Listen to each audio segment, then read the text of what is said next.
It's my great pleasure now to introduce Dr. Agis Tsouros. He works as a head of the policy and cross-cutting programs at WHO Europe. He's a close collaborator of Susanna Jacob. And he was himself a key author of the Health 2020 initiative from the WHO Euro Bureau. It was a really courageous and visionary initiative, which was not taken by other regional offices in WHO. It's a real European initiative, following that one in the US, the Healthy People 2020, and in some very few countries, such as Israel also. We will see that Europe has chosen three major axes in this Health 2020, which is mental health, the main burden of disease in Europe, cardiovascular disease and cancer, the major cause of mortality, and also a strong commitment in fighting against social health inequities we have discussed so much in this World Health Summit 12. So thank you, Agis, to talk about this Health 2020 initiative. We are very eager to listen to you. Mr. Chairman, dear colleagues and friends, first of all, let me bring you the greetings of our regional director, who unfortunately could not be here today, and share with you the news in relation to the launching and the adoption of, I think, a very important document for the European region, the new health policy for health, rather, and well-being in the European region.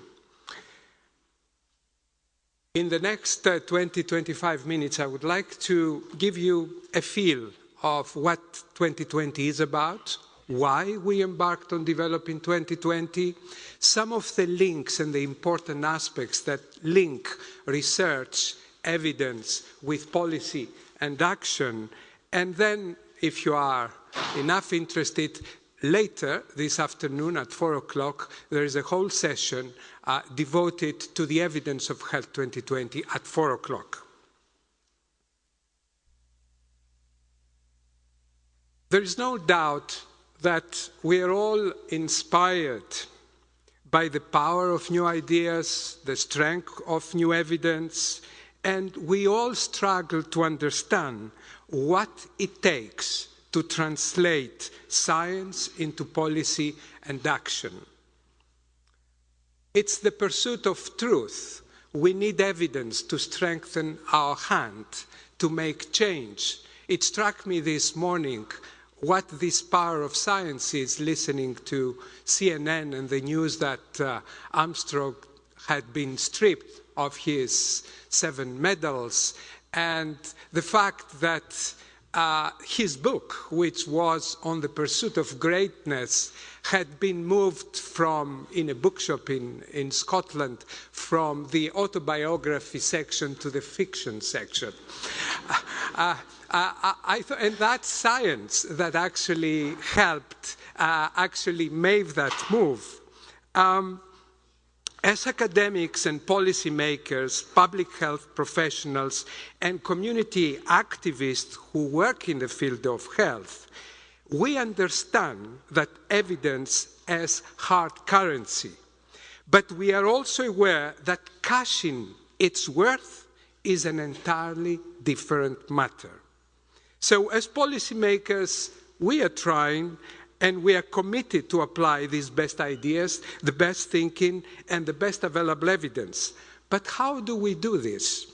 And this is what I would like to say. First, to give you a snapshot from Malta, where 5 weeks ago the policy was translated, was adopted by our member states, and with this formidable goal to significantly improve health and well-being of populations, to reduce health inequalities, and to ensure sustainable, people-centered health systems.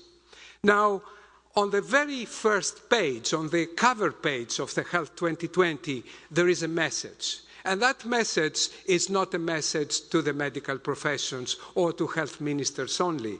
It is a message that addresses all levels of government, a message that addresses decision makers from the top, prime ministers, ministers across sectors, mayors, parliamentarians, and others. And the key issue here is to draw their attention of the unique power they have to influence the determinants of health, and also great opportunities that exist today, here and now, in the pursuit of health. Now, we are all talking about this connection between evidence for policy and action. And we talk about the concept of informed policy making, how to use the best available evidence, how to inspire new research, how to strengthen the arguments we need to make change. For example, how do you convince a health minister or a finance minister to invest more in prevention? How to create political commitment, the preconditions of change, and creating the capacity for change. Now, in all the discussions we have had, I would like to highlight some issues that I'm sure for you, mainly of you who come from academia, will be very familiar. There are those who say that actually, if we were to apply what we know today, we would be much better off. But we don't have the means very often to do that because we don't understand or take into account the context within which we want to make the change, or understand political processes that sometimes can boost or in fact impede our efforts. Ilona Kikbus will speak about the political determinants of health and what it takes to be able to make this science, this evidence, down to earth, a pragmatic application of ideas and results and outcomes. The time lag factor.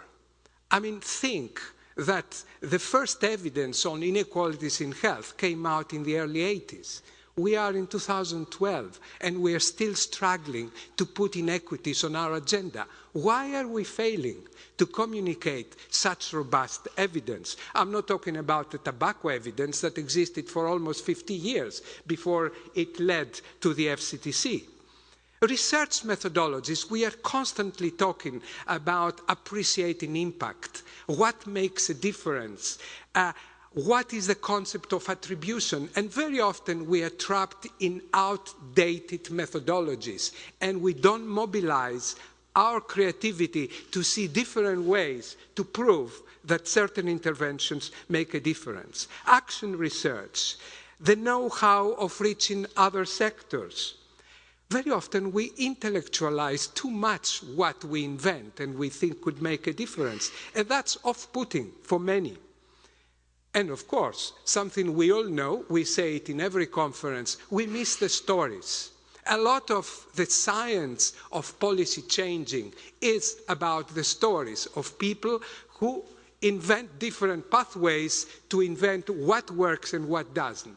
And yet, when we publish in the journals, we sanitize what we do to such an extent that it is unreadable for learning. And we don't understand well, or we don't invest enough in the innovation processes. So the Health 2020 starts from a very, very hard base. A human right, health as a human right and as a matter of social justice. At times like this human right can be seriously challenged. Health is actually going higher on the political and social agenda in countries. It is an important global economic and security issue. It is a prerequisite of economic, social, and human development. And in fact, health is a major economic sector on its own right. So why did we embark on Health 2020? There is no doubt. If you look at the evidence in the last 30, 40 years, great improvements in health, which have benefited the entire region, but not evenly. So there is a lot to think about inequalities. In fact, 30 or 40 years ago, the gap in life expectancy between the have and the have-nots was much smaller than what it is today. What are we going to do about it? Then Europe has a lot to think about priorities in public health. You have, on the one hand, great changes in the social landscape. You have the migration, the aging of the population. You have the epidemic of non-communicable diseases, depression, heart disease, and so on. The challenge on infectious diseases has not gone in certain parts of the region. Antibiotic resistance and the challenge to make our health systems more efficient, more cost-effective, and with better outcomes. And of course, today, we are also facing the consequences of an economic crisis which affects variably the European member states, but which, however, can seriously challenge the chance of many people to get what they should have as a primary given: opportunities for better health and well-being. Our Health 2020 actually is two documents. It is one which is addressed to policymakers, which has some of the key elements that should be brought to the attention of policymakers at all levels, and something which is much more detailed and substantial, which is more about the evidence and how it is interconnected. Just for the benefit of your of an overview of those two documents. The blue is the shorter, it's the policy document, and the red is the strategy. Just to give you a feel, in that document we capture the issues that relate to the value base, to the strong social and economic case for health and well-being. We identify strategic objectives and policy priorities, and we also talk about the value of partnerships, of working together, not only at different levels of government, but very importantly with civil society. The second document, the strategy, gives you the evidence. What works? What are the best buys? You know, one of the challenges we often have when we try to make change is that we think single problems, single interventions. It doesn't work. In fact, most of the major challenges today, if you want to be serious about tackling them, they need multi-level action, global, local, national, and civil society. Think of obesity. Think of the challenge of non-communicable diseases. Think of issues that relate to inequalities, to the determinants of health. You cannot just do it by a single intervention. So what we did in 2020 is not only that we gathered the evidence, but also connected the evidence in a way which is coherent and helpful to a decision maker. So we embarked on gathering the evidence. We embarked on gathering the solutions that work, integrating them, and also testing those ideas with our various stakeholders, including the public health community. One of the key studies was to understand better governance for health in the 21st century. The mechanics of making decisions at different levels, formally and informally.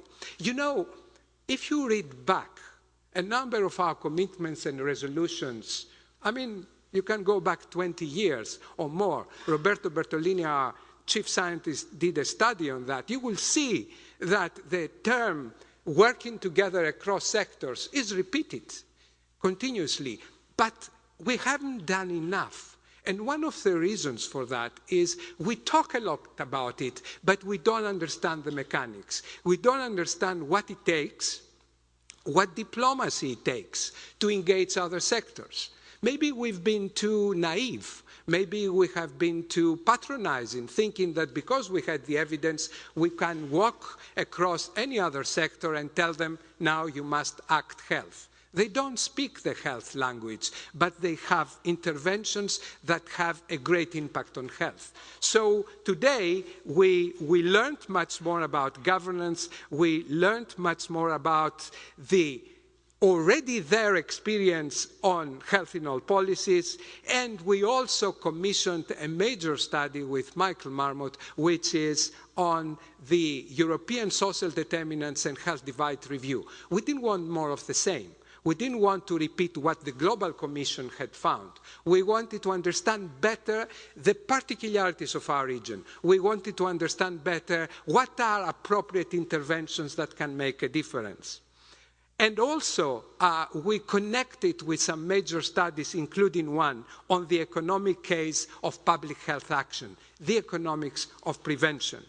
Remember that this region has a great legacy, a legacy that connects us back to the Health for All investment, to Health 2021, the Tallinn Charter, and so on. We didn't start from scratch. We built on that great legacy, but we had to change page, to turn page, because the circumstances, the evidence, and the challenges are very different today. So these are our two strategic objectives: to work to improve health for all and reduce inequalities, and the other one is to improve governance and leadership. And we identified 4 common priorities. One is about investing in a life course approach for health and empowerment. The second is to tackle the major burdens of disease in the region. 86% of the burden of disease in our region is connected to non-communicable diseases, for example. We must reform our health systems. And you know, one great failure for many years, public health services. We talk a lot about hospitals, doctors, and nurses, and all that, which is very important, but we had been relatively ignoring the idea of population-based public health capacities and functions. Very often, in many countries, public health professionals are the anemic professionals of the health professions. They don't have enough status, they don't have enough robust structures to operate. So we are going to do this right. So together with Health 2020, we also launched a European action plan to strengthen public health. It was also endorsed in Malta. Last but not least, creating resilient communities. Many of you are researchers. You will know from stories and from emerging evidence how important it is to invest in boosting the resilience, the literacy, the capacity of communities to adapt, to respond, to cope with the hardships, but also the new opportunities that arise in the pursuit of health and well-being. We understand this much better. So we want to reach higher and broader to tackle the determinants of health. And as I said before, one of the studies on the social determinants has gone quite deep and has actually given us a good menu to work on. You will hear much more about this, as well as about governance for health and supporting this idea of a whole of government and whole of society approach for health and well-being. I think that's historic, that finally this region embraced at the highest level this idea that health, what we've been saying for many years, health is everybody's business. Health is a whole of society responsibility, a whole of society response, from the top to all the levels, and with the active engagement of civil society. I spoke about the burdens of disease before, and I would like to just illustrate that just to think non-communicable diseases, what range of activities will make a difference, but these to happen require not just the activities of a single vertical department in a Ministry of Health. It really mobilizes action across sectors. And you know, even when you have a very strong instrument, like it happens in the case of the Framework Convention for Tobacco Control, the well-known FCTC, fantastic tool, strong instrument, one of the best we have in the world to control the tobacco epidemic. Try to speak to the ministries of finance. Try to engage with the sector of agriculture. It takes a lot of effort and capacity and commitment at the highest level to be able to mobilize appropriate responses. So as I said, we also adopted this public health action plan, and we also now increasingly bring in our discussions the economic data. The data that relate, on the one hand, to the benefits of prevention, why prevention pays off, and very often for very little investment, and you have huge dividends, and also what we should be doing when thinking about efficiency and reducing the adverse effects of the crisis. So, Health 2020, don't think as a prescription. It's adaptable to your own circumstances, in your own country, but also it offers you different entry points and pathways to pursue what could be a universal goal, which is the health and well-being of your populations. One last word I would like, and I'm using a couple of slides that Susanna also, our regional director, used at our regional committee. It's to demonstrate how this Health 2020 should be a living and useful investment and documents for you, because they are meant for ministers of health to enhance leadership, to give them the basis to influence other sectors, to give them problem-solving approaches, and also intelligence, not only for today, but also anticipating what is to come tomorrow. Prime ministers and other sectoral leaders, the economic case for investing in health.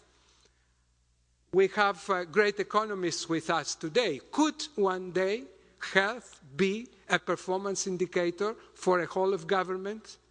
Can we go beyond only economic indicators and making those links between health, the economics, and the well-being of the population?